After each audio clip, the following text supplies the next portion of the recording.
What is up, guys? Bruce Lee are back at you again with yet another toy review. This time it is the DC Multiverse Harley Quinn from Birds of Prey and the Fantabulous Emancipation of One Harley Quinn. Yeah, I remember that whole title. I'm very excited about this figure. This is probably my favorite look for Harley Quinn ever. I love the classic Jester costume. I love the way how she looked, after she broke up with Joker in a New 52 and the way how she looks in Rebirth. I don't know. Something about this just yes. It vibes with me. I'm really excited for this figure. Anyways, at front of the packaging right here, it says DC Multiverse. It's a standard DC Multiverse packaging. No logo at the front. On the side, it just says Harley Quinn. On the back right there, nice picture of Harley Quinn. You got the Dark Knight's death metal. Well, it's technically a Rebirth Batman. And there's a Wonder Woman drawn by Todd McFarlane, Etrigan the Demon, King Shazam, and Blight. I cannot wait for that figure. That one's going to be lit. And of course it says Harley Quinn Birds of Prey on top. McFarlane Toys at the little corner there. Not much more for the packaging, so what we're going to do, we're just going to get right into it and open her up. And first things first, guys, you know how we do what we do. We're going to look at her accessories first. So she does come with her standard base, nothing new. Baseball card, nothing new. It says Harley Quinn, Birds of Prey. Here's the bio on the back of her card. You guys want to read that? And of course, these are her accessories. She comes with her signature mallet. I love this mallet, guys. Look at that detail. The wooden detail and everything, the smiley face, the cracks in the wood. It looks like a genuinely real mallet. And it's very identical to the one she had in the movie. And of course, I'm happy that they gave her this. This is her egg sandwich. Even though I kind of wish that the middle part right here was yellow to make it look more eggish. It is an egg sandwich that she loves to eat for breakfast by her buddy Sal. But not bad. Not bad for a sandwich. And here we go, guys. We have Margot Robbie, a.k.a. Harley Quinn. Margot Robbie plays Harley Quinn. You get the point. But man, dude, what a fantastic figure, guys. The detail and everything on this figure is off the charts. The articulation is fantastic. Man, there is only one gripe that I have, and that's this right here. It's the head sculpt. This does not look like Margot Robbie. Granted, it looks like Harley Quinn, sure, but it doesn't look like Margot Robbie. It doesn't capture Margot Robbie quite like the Suicide Squad figure did. Now, we were supposed to get this figure way back, I think like in wave 1 or 2, when Mcfarlane first got the line, they got the license, and it was right around the time that the Birds of Prey movie came out. So, but it never came out. I don't know why they delayed it. I don't know if they delayed it to improve upon the articulation. I don't know why, but if that was the case, why didn't they just improve upon the head sculpt? Because the articulation is awesome. For a female figure, this rocks. But I just wish that the head sculpt and everything matched, or what they could have done is they could have taken the same face as a Suicide Squad figure, made it this, white color, and that's it. And just keep the headpiece, you know what I'm saying? I don't know. That's what I felt like McFarlane could have done. Well, let's go ahead and get a look at her detail and everything. She has the rotten face tattoo with the heart on her cheek right there. And I love the detail in her hair. She has the blue, even though it's clearly like dry brushed and painted on. She has the black. What is that brownish, I think? She has the blue and red. I love her chain right here. Her dog chains. One of them has a fish hook, supposed to be Mr. J. A Mr. J tattoo. That's so sweet, guys. And right here, let me show you this. This is her awesome tattoo. This is for her Jester look that she had when she was with Mr. J. She, of course, has her rings. I think this is supposed to be like a brass knuckle. I don't know. It looks sick, though, guys. And same thing with this other side over here. Right here. That is pretty phenomenal. I'm digging this, guys. Look at that. They even have the diamond right there. That is so cool. And I love the diamond pattern that she has on her jumpsuit right here. And of course she has her tank top and her rollerblades. These are cool. Could see the shoelaces. Could see the blue diamonds and everything. Right there. For Harley Quinn colors. I don't know what these are supposed to be. I don't know. I've never rollerbladed in my life, so if you guys know what these bottom pieces are supposed to be, just like, I think these are just supposed to be just things just to hold the wheels. But yeah, I don't know. Not a rollerblader. But needless to say, very, very cool, man. I'm digging this. Now, you can actually pull the straps down. You can pull the straps down right here. It's no different than with your Marvel Legends, like kind of like how you take off the coat, you put your arms back. And yeah, you can pull these things down. No, you cannot take off the rest of the jumpsuit. So, chill out with that, guys. But you can for sure pull the straps down, pull the arm over. Same thing with this other arm. And boom, you got strapless Harley Quinn. Pretty cool. Kind of makes her look like a wrestler. One complaint, though, that I do have, this is another minor complaint, I do kind of wish that the feet were interchangeable, kind of like what they do with, like, Mafex or, like, SH Figure Arts, where you can interchange the feet. I do kind of wish that we would have gotten just her regular boots, you know, those yellow boots that she had that went along with this jumpsuit right here. So that is kind of a minor complaint, but oh well, it is what it is. And the articulation, I gotta say, guys, this is one of the most impressive articulations I've ever seen on a female figure. First of all, the head has two hinge joints right here, one at the head, one at the neck. Now, it doesn't move a whole lot up. That is due to this back piece right here.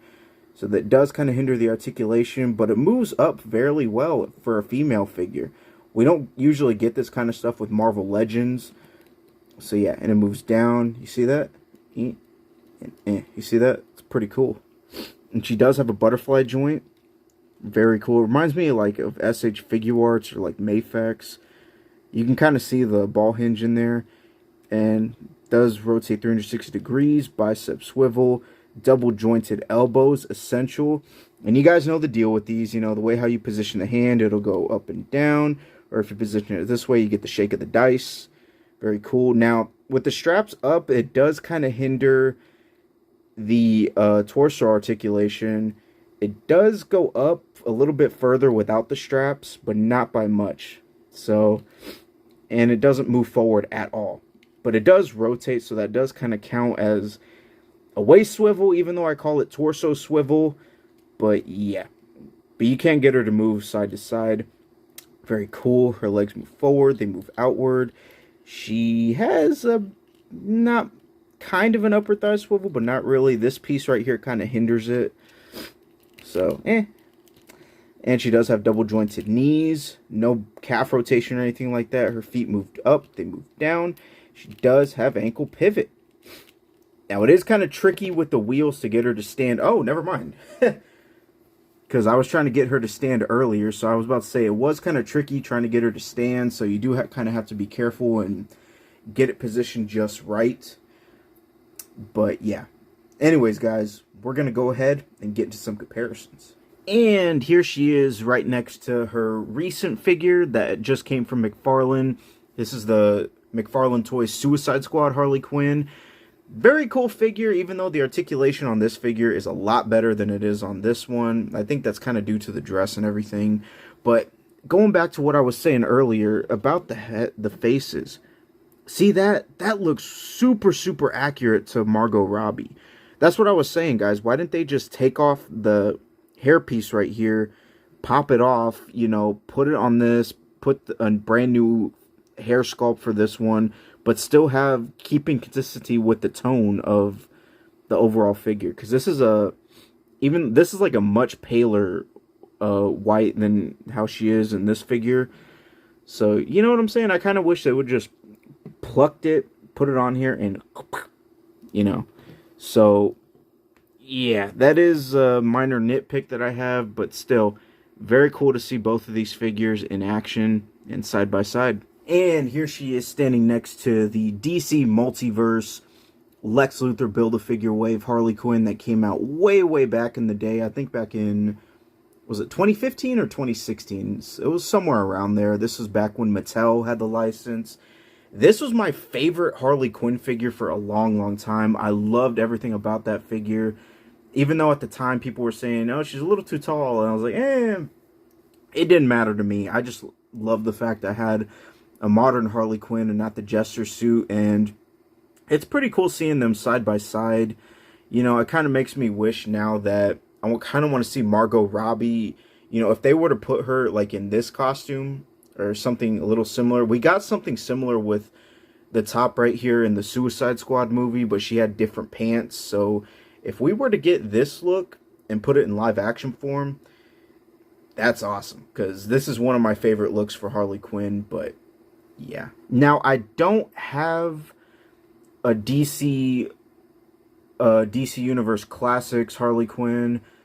I don't even have the Mcfarlane Harley Quinn that came in her Jester costume, but I do have this. The DC Essentials Harley Quinn in her classic Jester costume. This is one of my favorite Harley Quinns. You know, honestly, I was very happy to have this figure. And she stands a little taller than the Essentials Harley Quinn. I don't know if they made this figure too tall. I think the reason why is probably because of the skates right here. So naturally, she is probably going to be a foot taller than some of your favorite, you know, DC characters. But needless to say, I'm very happy to have both of these figures in my collection. And here she is standing next to her partner in crime. This is the Mattel DC Multiverse Poison Ivy that we got back in the day with the 75th anniversary of Batman, where it had the 89 Batman and the 89 Joker. They were both, well, at least inspired by the 89 movie. And yeah, I just wanted to have these two side by side. This is very cool. Harley and Ivy, they go together like peanut butter and jelly. So yeah, very happy to see these two together. And I wanted to compare her real quick to her Mr. J. Okay, wow. This is the Mcfarlane classic Joker that we got, I think it was last year. And okay, the scaling's not bad. I like this. This is pretty good scaling. I thought she was going to be a little too tall, but no, she's just right. Yeah, she's just right. And just for the heck of it, I also wanted to compare her to the DC Essentials Joker that came out a while back. And again, not bad scaling. I think probably the Mcfarlane one scales a little bit better, but this is still pretty cool too. You could still get these two together. Just wow. The scaling surprised me. Good job, Mcfarlane. And I had to do it. This is the Dark Knight's Death Metal Batman that I picked up recently. This is the Target exclusive one with the battle damage and the blood and everything. This Batman may be a little too tall, but I do like the scaling between these two. This is very, very good scaling. Oh, man. So this Harley Quinn can pretty much fit in, I think, anywhere. You can put her in either with your DCEU figures, or you can put her in with your comic book figures. I don't know. I'm really considering making this Harley Quinn basically my main Harley Quinn. Because, like I said, for the longest time, that Mattel Harley Quinn was my favorite, but this one, she might steal her spot. I don't know, because I love this figure now. So, overall, guys, this is a fantastic Harley Quinn. I'm in love with this figure. I love this figure a lot more than I thought I would. This figure genuinely surprised me. And real quick, I want to give a shout out to Mercari. No, I'm not sponsored by them, but thank you, Mercari, for helping me cop this figure and get it early so I can review it for y'all and to add her to my collection. Like I said, guys, I think this might be my new main Harley Quinn. This figure is just awesome. The articulation is great. The accessories. It's just a perfect Harley Quinn figure, at least for me. Well, near perfect. but it's as near perfect of a figure that you can get. Hey, nothing in life is perfect. Nobody's perfect. You know, even action figures aren't perfect. But still, this is awesome. I'm really, really happy to have this. If you guys can find this on Mercari, or heck, if you can wait for your pre-order to drop on Big Bad Toy Store or maybe GameStop or whatever, you know, don't pass this up, guys. This is a lit figure. I'm so happy to have her in my collection. As you can tell, I've been geeking out almost the whole video. But yeah, don't pass this figure up, y'all. Please go pick it up. And that's going to about do it for my video. Thank you guys so much for watching. If you like this video, please like, share, comment, subscribe, hit that bell notification so you don't miss a video.